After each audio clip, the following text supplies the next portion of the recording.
bonjour à tous, merci d'être présents. Alors cette année, c'est une année particulière puisque 2023, c'est l'année de la Coupe du Monde de rugby. Donc je pense que le signe, ça serait probablement la combativité. Voilà, c'est de la combativité, il en faudra. Alors pour prendre une part dans ce défi et être combatif nous-mêmes, on a tenu dès le départ à agir tous ensemble, à mettre l'intelligence collective, des pépites de la cyber, des pépites du cloud, pour faire en sorte de bâtir tous ensemble un numérique plus résilient, un numérique qui protège les utilisateurs dès sa conception. Alors, c'était notre ambition au départ. Dès le début, quand on a construit Exatrust, nous étions avec 10 autres fondateurs de sociétés dans cette idée de construire ce numérique de confiance. Et puis aujourd'hui, je suis particulièrement heureux, particulièrement fier, parce que je mesure le chemin parcouru. Et ça, c'est assez émouvant, parce que quand on démarre, on est 10. Aujourd'hui, nous sommes plus de 110 membres d'Exatrust. Alors, c'est toujours des startups, des PME de croissance, des ETI, et maintenant des grands groupes. Et ça prend une autre forme. Alors, au départ, et nous serons là pour fêter le 10e anniversaire d'Exatrust cette année. 10 ans, c'est pas rien. Hein. Bravo. Et en même temps, eh bien, on a réussi à fédérer autour de nous et à aller bien au-delà de l'écosystème d'Exatrust pour essayer de créer ce grand rendez-vous autour et en faire les universités de la cybersécurité et du cloud de confiance, bien au-delà, en réunissant, en fédérant tout le monde, avec sans doute une vocation particulière, une ambition particulière, c'est celle de créer, tous ensemble, des champions industriels de la cybersécurité et du cloud qui soient resplendissants dans le monde entier. Voilà, donc je tiens à remercier évidemment nos partenaires, et notamment, je voudrais remercier CyberWatch, 3DS Outscale, les 100 autres partenaires à leur côté qui vont être présents toute la journée. Je voudrais remercier tous les intervenants qui vont être dans les panels, nos partenaires, nos sponsors, nos membres. Je voudrais remercier aussi eh bien, toutes les associations professionnelles, les groupements d'utilisateurs, les associations du secteur qui ont accepté de s'associer à nous pour transformer cet événement. Et je voudrais remercier le ministre et je suis particulièrement heureux aussi que nous ayons le parrainage du ministre de la transformation numérique, de la transition numérique et des télécommunications, Jean-Noël Barrot.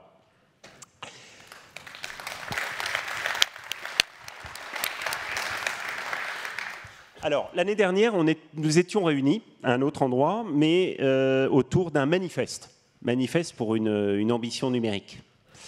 Une ambition pour un numérique renouvelé, et dans lequel on essaye de construire un nouveau standard, tous ensemble, un nouveau standard de numérique, pour un numérique plus durable, un numérique plus responsable, et sans doute un standard numérique qui permette à l'Europe d'ouvrir une troisième voie numérique alternative à celle qui est aujourd'hui dominée par nos compétiteurs américains et à la voie numérique chinoise qui a d'autres concepts.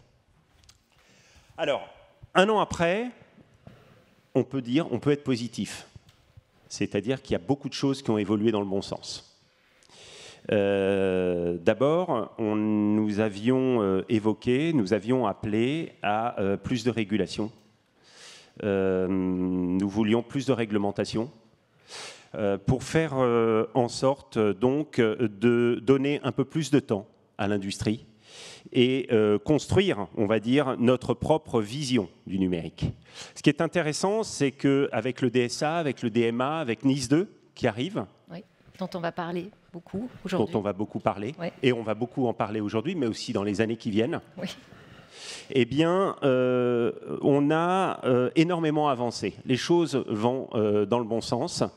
Cependant, il nous paraît aussi important de consacrer davantage de temps, au-delà des réglementations, à co-construire tous ensemble une industrie numérique européenne afin que toutes ces réglementations ne soient pas là pour freiner l'innovation lorsqu'elles seront mises en pratique, mais pour faire en sorte qu'elles nous permettent, tous ensemble, de construire des produits, des services numériques européens.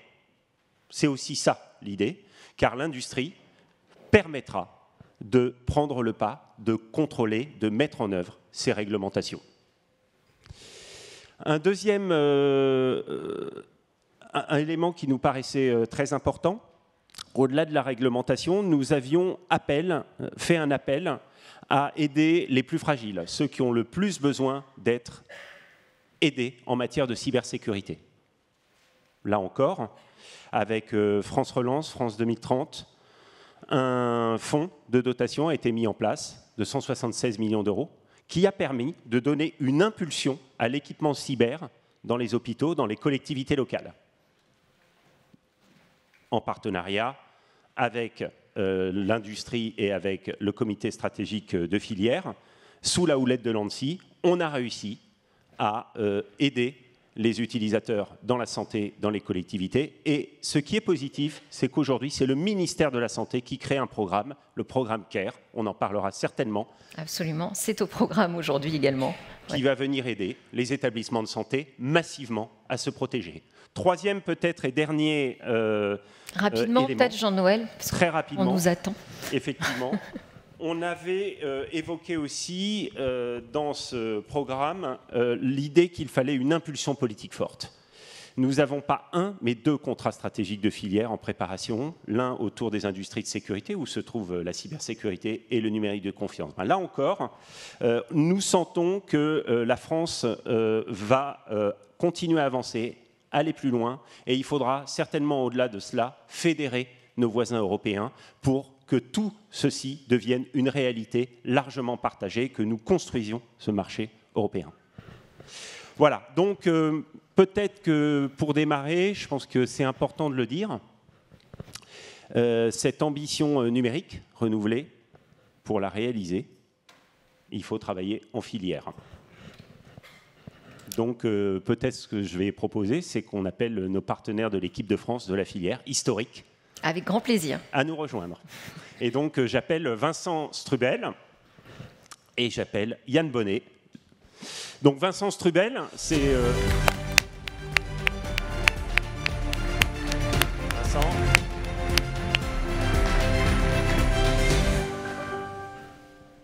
Delphine, je vous repasse la main. Donc Vincent, c'est le nouveau directeur général de l'ANSSI, tout le monde le sait. L'ANSSI était là dès la première édition. Voilà, donc, et c'est ta première participation.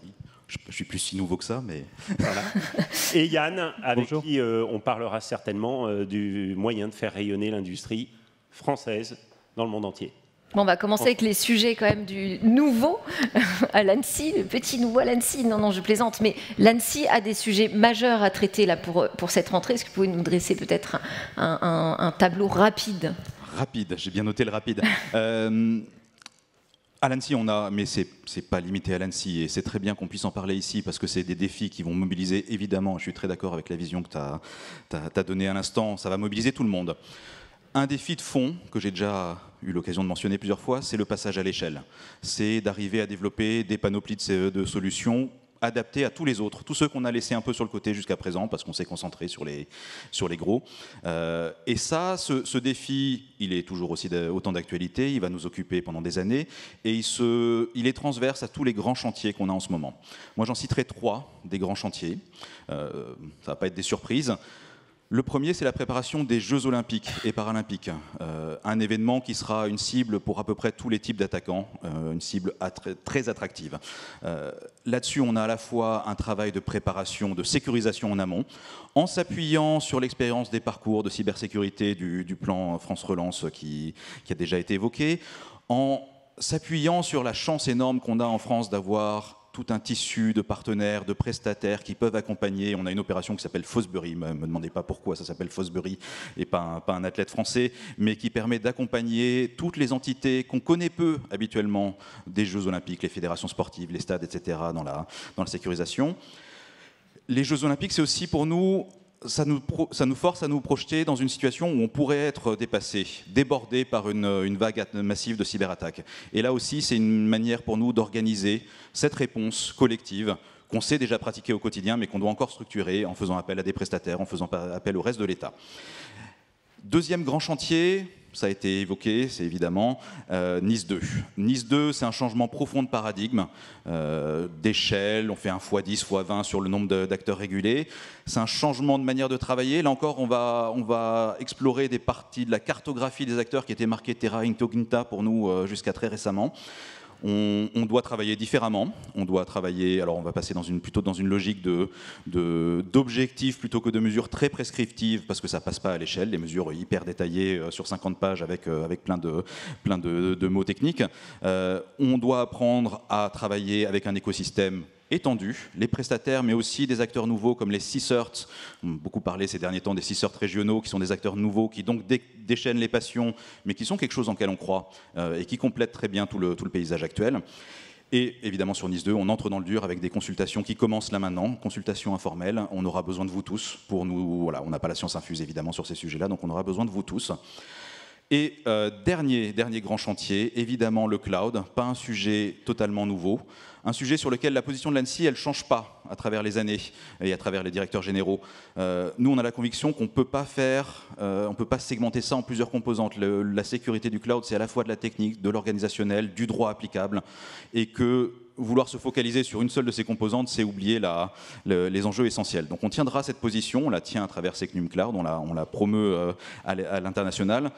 On n'a plus que jamais besoin de faire de la pédagogie sur ces sujets-là aujourd'hui. Pédagogie dans l'espace européen pour convaincre, pédagogie vis-à-vis de nos amis américains, peut-être pas pour convaincre, mais au moins pour expliquer.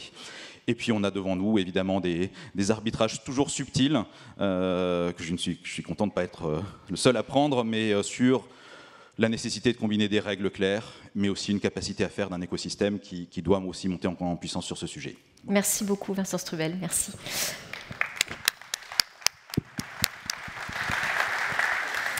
Yann Bonnet, le campus cyber a fêté ses 1 an.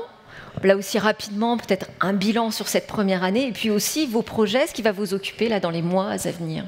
Ok. Et juste avant, je tiens vraiment à remercier Jean-Noël et toute son équipe, parce que d'avoir une association qui est active depuis 10 ans sur ce sujet qui est cher et qui promeut la souveraineté. Je pense que c'est super important. Et donc vraiment bravo à toute ton équipe. Je pense notamment à Dorothée et à Marion qu'on croise régulièrement au campus. Oui, effectivement, ça fait un peu plus d'1 an le campus, donc c'est une belle aventure. On est aujourd'hui à plus de 5000 acteurs qui ont des badges d'accès. On a à peu près 270 organisations au sein du campus, des acteurs publics comme l'ANSSI, le ministère de l'Intérieur, des acteurs privés, des chercheurs, des écoles. On a 3 campus cyber territoriaux qui sont labellisés, un en Nouvelle-Aquitaine, un autre à Lille, Hauts-de-France, et puis la Bretagne vient d'être labellisée aussi. On a 7 autres régions. Donc l'idée, c'est de créer des réseaux, un réseau de campus cyber territorial pour être plus fort ensemble. C'est vraiment la logique du campus et d'Exatrust. Voilà. On a 1 an après, on a déjà 20 ressources mutualisées, des communs, donc qui sont toutes accessibles. Vous pouvez aller sur wiki.campuscyber.fr. On produit des ressources pour co-innover, pour être plus fort ensemble. Dans quelques semaines, là en octobre, on va lancer la première plateforme d'IA qu'on a co-construite avec nos membres pour s'améliorer dans la détection, dans l'automatisation de la détection de la réponse. On avance très bien sur la CTI aussi. Et les gros sujets pour les prochains mois, à mon sens, il y en a... Alors, bien sûr, on va essayer d'innover encore plus, de faire rayonner l'excellence française, parce que c'est aussi l'objectif du campus. Et je mesure le nombre de visites de délégations internationales, on impressionne, et ça, c'est quand même chouette de le voir, notamment des Américains. Ils sont assez impressionnés sur un certain nombre de choses, mais pas seulement. Et donc, on a, à mon sens, 3 grands objectifs pour 2024. Le premier, clairement, c'est les talents. On est en pleine pénurie de talents. Donc là, on est lauréat d'une très très belle subvention de France 2030 qui va nous permettre d'avoir vraiment des moyens pour augmenter avec les universités le nombre de personnes à former. On va travailler notamment avec l'ONICEP sur l'orientation, notamment des jeunes, et avec Radio France, France Télé, pour faire des campagnes de pub et des campagnes d'attractivité pour attirer et montrer tout le sens de nos métiers, attirer de façon beaucoup plus large les différents talents, attirer des talents féminins, parce que vous le savez on manque énormément de talents féminins dans notre secteur et plus largement dans le numérique. Voilà, premier enjeu, 2024, notre priorité absolue, les talents, parce que si on n'a pas assez de talents, on a du mal à protéger et on a du mal à innover. Le deuxième enjeu, on en a beaucoup parlé, les PME, et je rejoins complètement tout ce qui a été dit. Le grand jeu global, c'est de passer à l'échelle. Et donc là, on va travailler avec l'écosystème pour probablement essayer de rendre plus lisibles nos offres, mieux comprendre les besoins des PME et faire en sorte qu'on fasse levier sur l'écosystème pour adresser les 73% d'attaques qui adressent les PME, les collectivités et les hôpitaux. Et puis enfin, un dernier sujet qui nous tient à cœur, c'est on est en train de lancer quelque chose qu'on appelle Cyber for Tomorrow. Donc on veut avancer énormément sur tout ce qui est sujet de développement durable et cyber. Donc on est en train de travailler sur un catalogue d'actions concrètes pour voir comment on peut être beaucoup plus sobre dans le domaine de la cyber, comment on peut travailler la citoyenneté dans l'univers cyber. Voilà, c'est un sujet, à mon avis, sur 2024, sur lequel on veut mettre énormément d'énergie, parce qu'on pense qu'en tant qu'expert de la cyber, on a un rôle à jouer, on a une responsabilité. Et le sujet de l'environnement, il est encore plus important que le risque cyber pour notre société. Donc, du coup, on veut y contribuer. Voilà. Merci. Merci, Yann Bonnet. Je compléterai juste en disant qu'on sera au mois d'octobre, au Canada, ensemble, pour montrer la Cyber France en Amérique du Nord, avec un nouveau pavillon de Choose France, qu'on co-organise également avec Business France. Bon, l'équipe de France Cyber n'est pas au complet, on est d'accord ? Elle n'est pas tout à fait au complet. Merci Delphine. Je pense que c'était important. J'ai parlé de l'ambition politique. Si ensuite la réalisation, c'est à nous, acteurs de l'écosystème de l'affaire, tous ensemble, on va travailler de manière ordonnée et on va travailler en écosystème autour de 2 projets, contrat stratégique de filière. Et donc, je voulais absolument qu'on puisse accueillir Jean-Noël Barrot, notre ministre, avec les 2 patrons de ces contrats stratégiques de filière, donc Marc Darmon et Michel Paulin. Je vous propose qu'on s'assoie. On va s'asseoir. Alors, garde-le, Vincent, c'est pas grave. Oui, t'as raison. Oui, alors.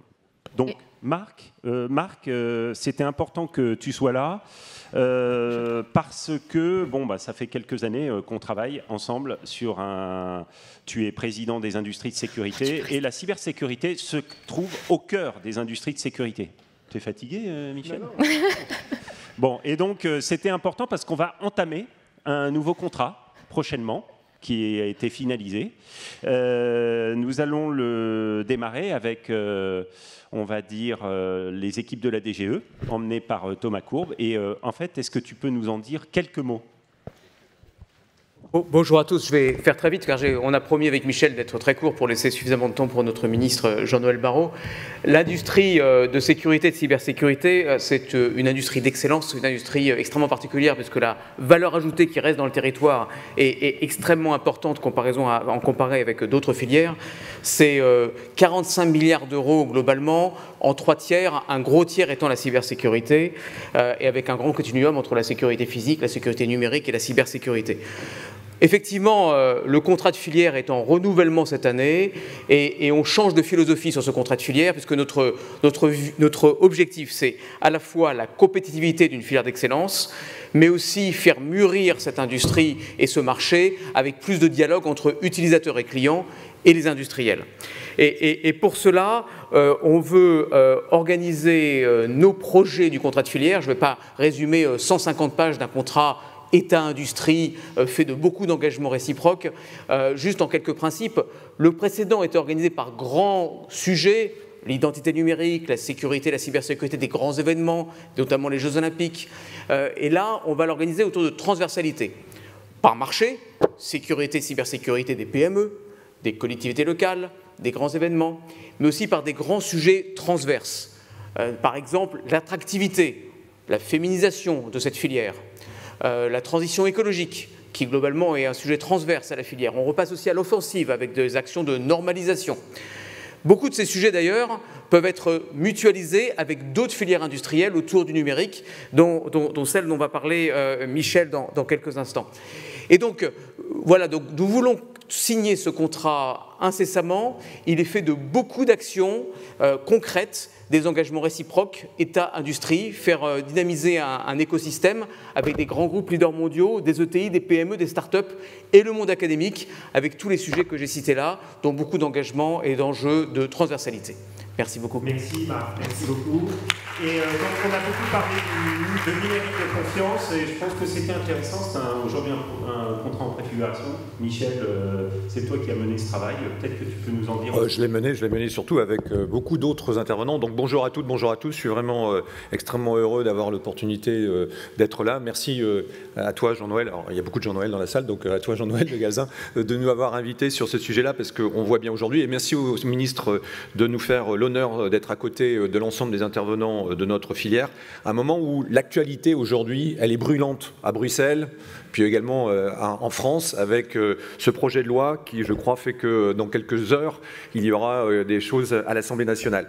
Et nous sommes convaincus que ces réglementations sont au cœur et deviennent des enjeux cruciaux pour l'avenir de l'écosystème cloud et cybersécurité.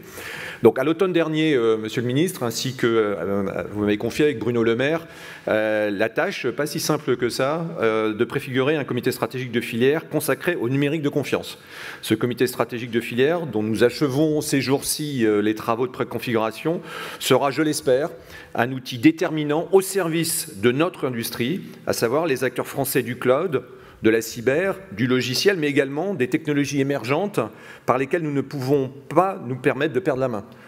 Tout ce qui est l'éditeur de logiciels d'IA, les éditeurs de logiciels dans le domaine du métaverse et également tous les acteurs du quantique. Ce nouveau CSF répond à une feuille de route ambitieuse, construite avec un collectif d'industriels, de PME, de TI, de grandes entreprises engagées, dont les missions seront complémentaires des travaux déjà engagés, en particulier avec les autres CSF, et en particulier avec ton CSF, Marc. Et clairement, cette feuille de route va nous permettre de déployer tous ensemble, parce que la notion de filière est capitale, tous ensemble des projets structurants. Autour de thèmes qu'on a déjà évoqués, je ne vais pas rentrer dans le détail, nous avons un document qui a été évoqué. Aujourd'hui, nous avons eu ces derniers mois près de 200 organisations de tout type qui ont contribué à la production de cette feuille de route qui sera en cours de présenter et nous espérons très prochainement sera signée par l'ensemble des acteurs avec des engagements forts autour de thèmes de l'innovation, autour du thème bien entendu de la réglementation, du thème des commandes publiques, de tout ce qui concerne de l'inclusion, de la durabilité, mais également bien entendu du talent, parce qu'on l'a déjà évoqué, c'est un enjeu qui est capital aujourd'hui pour la structuration de l'ensemble de cette filière qui représente 25 milliards d'euros de chiffre d'affaires. Et donc cette initiative aujourd'hui est très importante et nous sommes convaincus que le numérique de confiance est aujourd'hui au cœur d'un des enjeux de l'Europe et également de France. On aurait pu croire que ça la passerait de mode, parce que toutes les notions de souveraineté, etc. étaient un petit peu hype il y a quelques semaines, mais on voit qu'avec l'arrivée fulgurante de l'intelligence artificielle, mais également des dangers cyber qui persistent, eh bien les enjeux qu'elle apporte aujourd'hui montrent que cette question n'est pas prête de s'étendre, bien au contraire. Il est plus que jamais temps de défendre notre filière, les valeurs qu'elle porte et la promesse de souveraineté qu'elle incarne. La bataille est loin d'être perdue et il faut donc être pas défaitiste. Et quand je vois cette salle remplie de l'ensemble de ces acteurs et cette énergie, je suis tout à fait confiant que nous allons ensemble, avec l'ensemble des autres CSF, mais ensemble des acteurs publics et privés, être capables de relever le défi d'une cyber bien entendu active, mais également d'un écosystème autour du cloud de confiance et autour de l'ensemble du numérique de confiance qui soit aujourd'hui dynamique et conquérant. Merci. Merci Michel. Merci Marc.